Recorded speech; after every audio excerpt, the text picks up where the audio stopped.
എൻ്റെ പുതിയൊരു വീഡിയോയിലേക്ക് ഏവർക്കും സ്വാഗതം. അപ്പോൾ ഇന്നത്തെ വീഡിയോ എന്ന് പറഞ്ഞു കഴിഞ്ഞാൽ കന്യാകുമാരി ബീച്ചിൻ്റെ കാഴ്ചകളിലേക്കും പിന്നെ വിവാഹപ്പാനയുടെ കുറച്ച് കാഴ്ചകളിലേക്കുമാണ് നമ്മൾ പോകുന്നത്. അപ്പോൾ നേരെ വീഡിയോയിലേക്ക്. ഞങ്ങൾ ഏകദേശം ഒരു 5:50 അവിടെ ചെന്നു. ഞങ്ങൾ തലേദിവസം ഇതിൻ്റെ അടുത്ത് തന്നെയാണ് സ്റ്റേ ചെയ്തത്. സൂര്യോദയം കാണാൻ വേണ്ടിയാണ് ഞങ്ങൾ രാവിലെ തന്നെ അവിടെ എത്തിയത്. ഏകദേശം ഒരു ഗൂഗിൾ പറഞ്ഞത് ഒരു 6:15 സൂര്യോദയം ഉണ്ടാകുമെന്നാണ് പറഞ്ഞത്. ഞങ്ങളൊരു 5:50 അവിടെ ചെന്നിരിക്കുകയാണ്. അപ്പോൾ അപ്പുറത്തെ കാഴ്ചകളാണ് ഇപ്പോൾ കാണുന്നത് നമ്മൾ.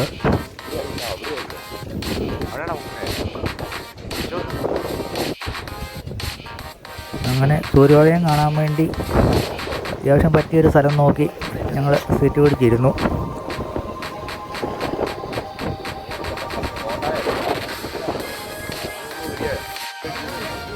എല്ലാവർക്കും അറിയാവുന്ന പോലെ നമ്മുടെ വണ്ടി കാണുന്നത് തന്നെയാണ് വിവേകാനന്ദ പാറ.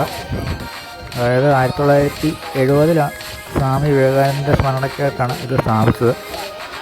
ഐതിഹ്യ പ്രകാരം അദ്ദേഹത്തിന് ഈ പാറയിൽ വെച്ച് ജ്ഞാനോദയം ലഭിച്ചു എന്നാണ് പറയപ്പെടുന്നത്.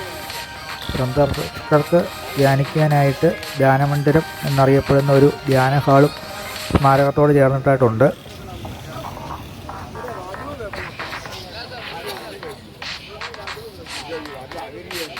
വിവേകാനന്ദപ്പാറയിലെ മറ്റൊരാകർഷണം എന്ന് പറയുന്നത് തിരുവള്ളൂർ പ്രതിമയാണ്.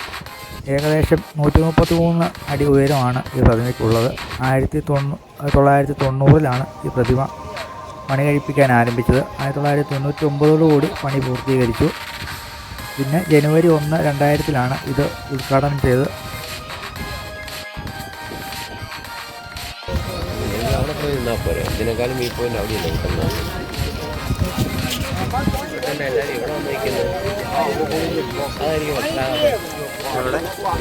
പോയി ഈ പാറയുടെ ശല്യമില്ലാതെ കാണാൻ പറ്റില്ല.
നമുക്ക് ചതിവ് പറ്റി പറയണ്ട. നല്ല മേഘം, ഒന്നും കാണാൻ പറ്റിയില്ല.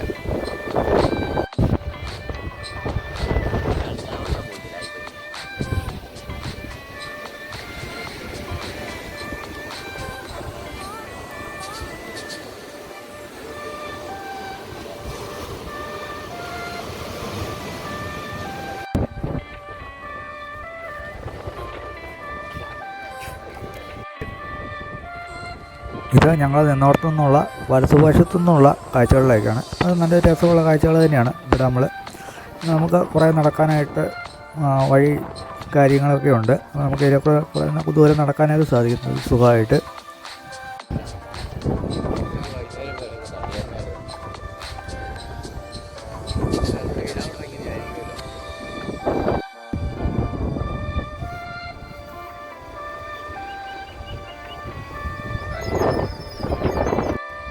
പിന്നെ ഞങ്ങൾ തിരിച്ച് കടന്ന് ഇടത്ത സൈഡിലേക്ക് വന്നിരിക്കുകയാണ്. അപ്പം